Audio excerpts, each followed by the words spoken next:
Hey guys, welcome back. I know it's been a while, but today's my day off. Well, actually, it's spring break, so I'm off for a few days. But right now I'm at home, running some errands.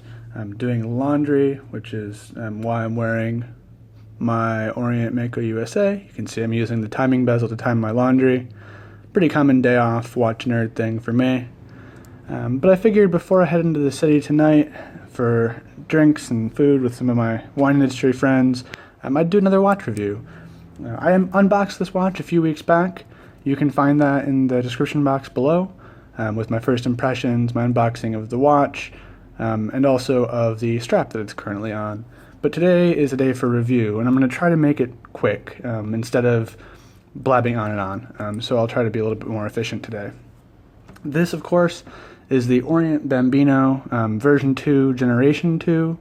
Version for the Bambino, for those of you who don't know, refers just to the dial layout and design. There are some in this classic style, there are others in more of a Bauhaus style, and there's a few that are somewhere kind of in between. Generation, however, between 1 and 2, refers to the movement inside. Generation 1 had a movement that did not hand wind or hack.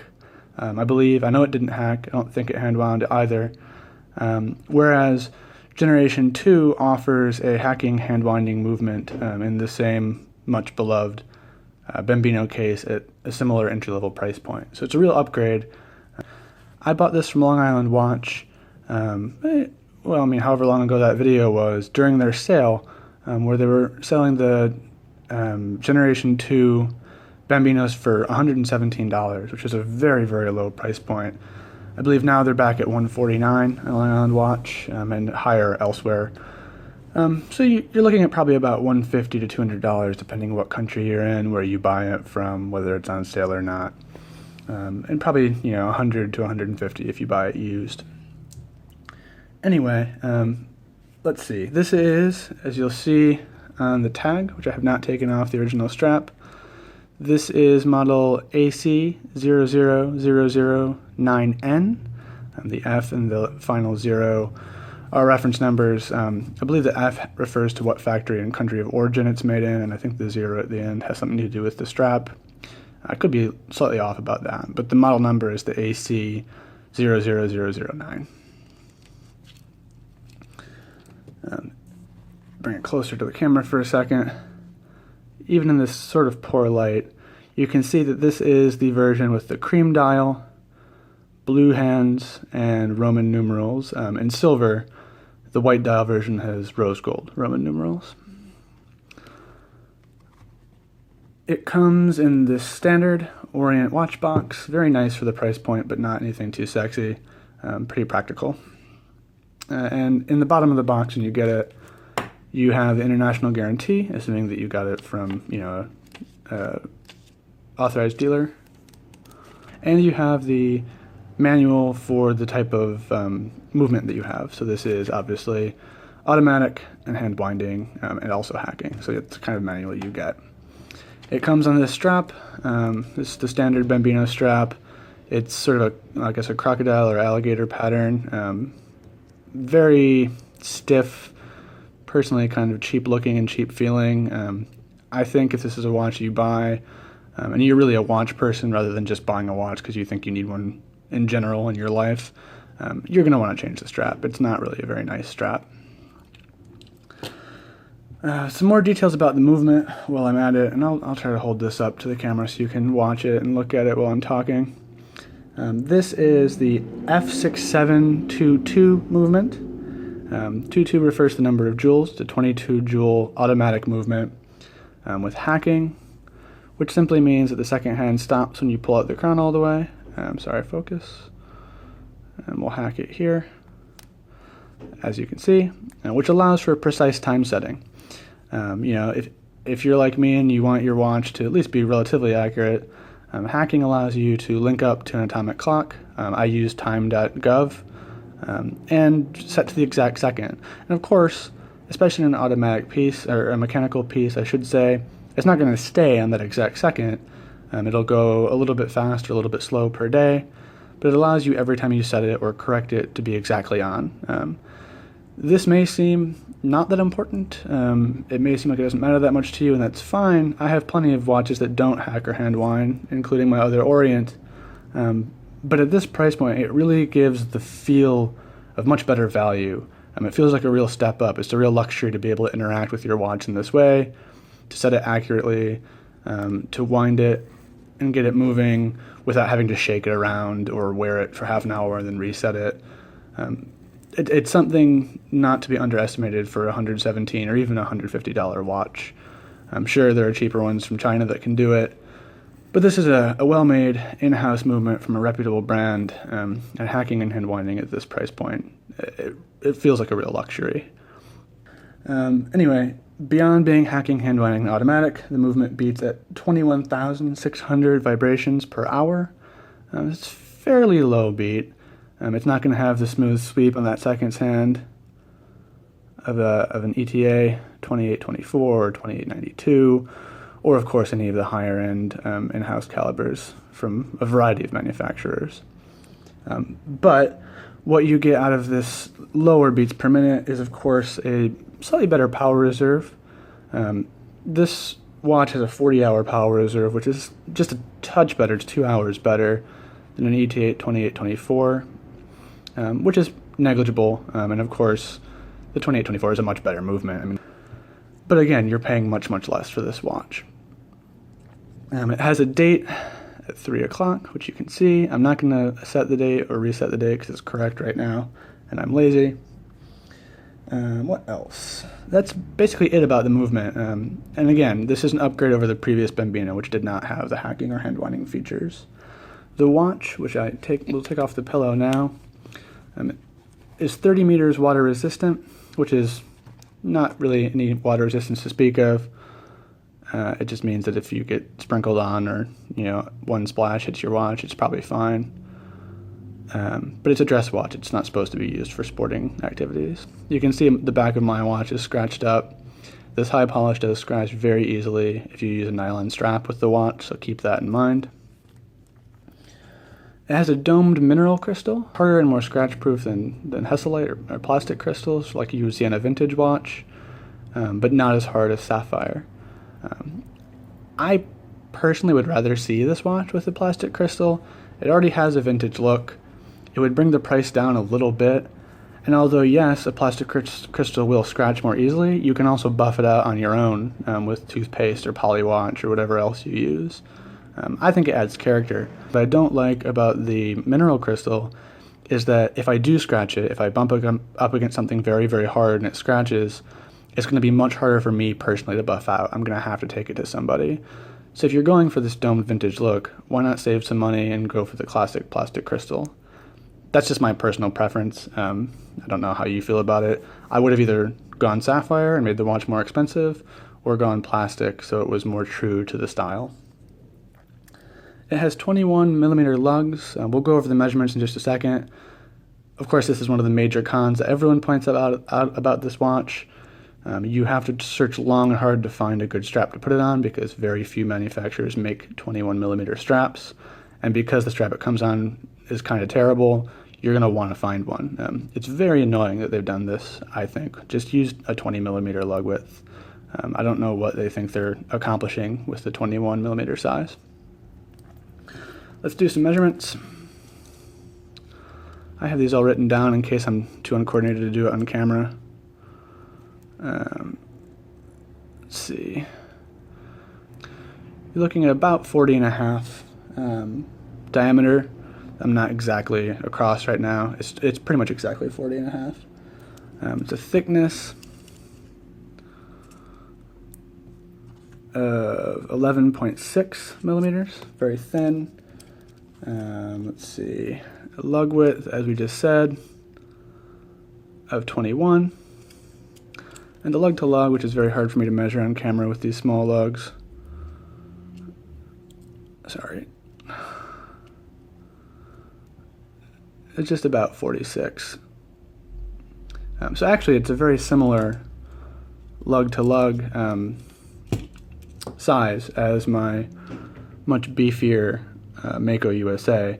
Doesn't wear similarly, but it actually does span about the same amount of the wrist. Even at 11.6 millimeters thick, which is thin but not crazy thin, this watch wears much thinner. The case itself, if you don't count the crystal, is just over 6 millimeters, I believe. It's like 6.5 or something like that. And because the crystal, of course, is clear and does not look on the wrist as if it's part of the watch, if you understand what I'm saying. It wears very thin. It looks really slender and minimal, much thinner than I would expect from an almost 12 millimeter thick watch. Wears much thinner than my Sarb, for instance. Yeah, I mean, I think I've done a pretty good job of keeping this brief. I'll do my pros and cons in just a second. What I will say about the strap is this. This is a StrapsCo strap. I unboxed this and included a link in the unboxing as well. It was $34. For the most part, I'm very happy with it. I like the way it looks. It fits the aesthetic of the watch very well. It's comfortable. It's flexible enough. It's thick but not too thick. What I will say that I don't love is that, yes, this says it's a 21 millimeter strap, and if you look at the top part of the strap, it fits pretty much perfectly, but the bottom, I mean, it's just 20 millimeters, and I realize that it's an imperfect science making straps. I have other, even more expensive straps with the same problem, but honestly, if I'm gonna bother to look for a strap that's 21 millimeters and buy it, I would like it to actually be that size, or I could have just bought a 20 millimeter strap in the first place. Really small gripe. It doesn't really bother me that much. I would recommend this strap to anyone looking for something to pair with their Orient Bambino or other 21 millimeter watches. So, pros and cons. My pros, I'll do 5 for each. Number 1, I think you get exceptional movement specs for the price you pay for this watch. As I mentioned before, it's about the same cost as many Seiko 5s, a little bit more expensive than some of the really affordable ones. So it fits either right in or right at that Seiko 5 Orient TriStar, very affordable entry-level watch price point. And having this movement that you can set accurately, that you can interact with, hand winding, hacking, not just shaking around your watch to get it to start. If you're new to watch collecting, or if you've only ever owned watches that don't hack and hand wind, it feels like an extreme upgrade. This won't be special to you if you have a bunch of Swiss pieces with ETAs or even higher end stuff, but if you're still beginning and you're looking for your first slightly more refined watch, it really does feel like an upgrade. I think it's excellent for that price point. You don't spend that much more and you get this new, more interactive experience. Number 2 for pros, like I said, it wears very thin, or I'll do a wrist shot in just a second so you can see, but it does wear very thin even for its nominal thickness. It has good attention to detail. My camera isn't great, so it's hard to pick this stuff up, but you can see applied numerals, well printed chaptering with the minute or second track, a minute and second track actually. Nice printing, nice applied numerals, nice applied Orient logo. The crown is unsigned, which is fine. It sort of suits the watch, I think.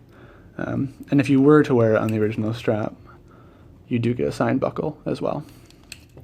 So great attention to detail for the price. What else? Number 4 is it'll fit most wrists. It's a size that almost anyone can wear, even if it's not your ideal size. If you're a really, really big guy and you prefer wearing 42, 44 millimeter watches, this will be perfect for you as a more refined dress piece. It won't wear so small that you are uncomfortable wearing it, but it will be more appropriate for its purpose. And if you have a small wrist like I do, and it still fits me. I would prefer it to be smaller, but it looks good. No one's gonna think anything of it on my wrist. It doesn't look out of place or like I have no sense of fashion. Number 5 is you just get a great bang per buck for this watch. For an early collector getting into the hobby, it represents great value and great specs for the price. And I think it's a good stepping stone from your first watch maybe, or from the first watch someone else bought for you. It's a good stepping stone up toward the next tiers. It slots in nicely there. For cons, I think it's too big, honestly, for its style. This is a very vintage-inspired, refined dress watch. If you buy other versions of it that have less busy dials, it wears, I think, even bigger visually because of how open and expansive the dial is. I think it would be better at 38. I still think that's an appropriate size for a bigger gentleman for this style of watch. And I personally would prefer it at 36. But of course, they're trying to appeal to a mass market in the contemporary trends because that's how you keep this watch affordable. You make tons of them, you sell tons of them. And even if they could wear smaller watches, most men nowadays don't, which is why it's 40 millimeters. But for me, that's a slight con. Number 2 for the cons, it's not the most accurate movement in the world, and you wouldn't expect it to be. I don't mean that to come off as too harsh, but it's accuracy-wise like any other entry-level movement. I don't actually know what the exact specs are for this, but you would assume like plus or minus 20 to 40, I would guess, per day, right around the same as the Seiko 7S26 movement. I think the major con here is sort of, this is 2 cons, but they're related. The OEM strap is terrible. It's really cheap and chintzy, and it looks it. Again, you have to cut corners to keep costs down. I'm not blaming Orient for that.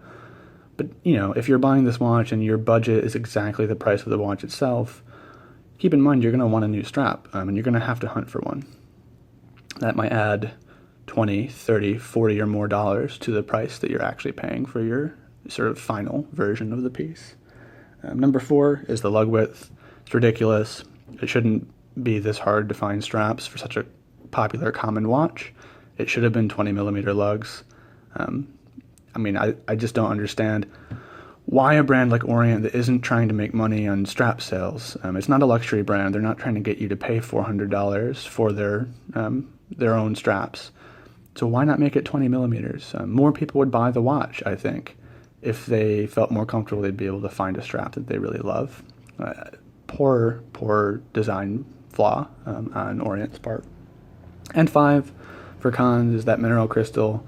That's very much just my personal taste, but I would rather see it be plastic so I could buff it out myself if it does get scratched. It protrudes so far in the dome, and there's no bezel to protect it. I'm sure eventually if you wore this a lot, it would get scratched, and you can't really buff it out yourself unless you have the proper tools and compounds. So I'd rather see a slightly less expensive watch with a plastic crystal that I can buff out myself, and if it gets too bad, it's super cheap to have a watchmaker replace. I would prefer that, personally. Well, that's it. That's the Orient Bambino. I've been really enjoying this. It's a great watch if you're like me and you wear a lot of like big gray sweaters. Looks great for that. It's sort of a faux vintage look.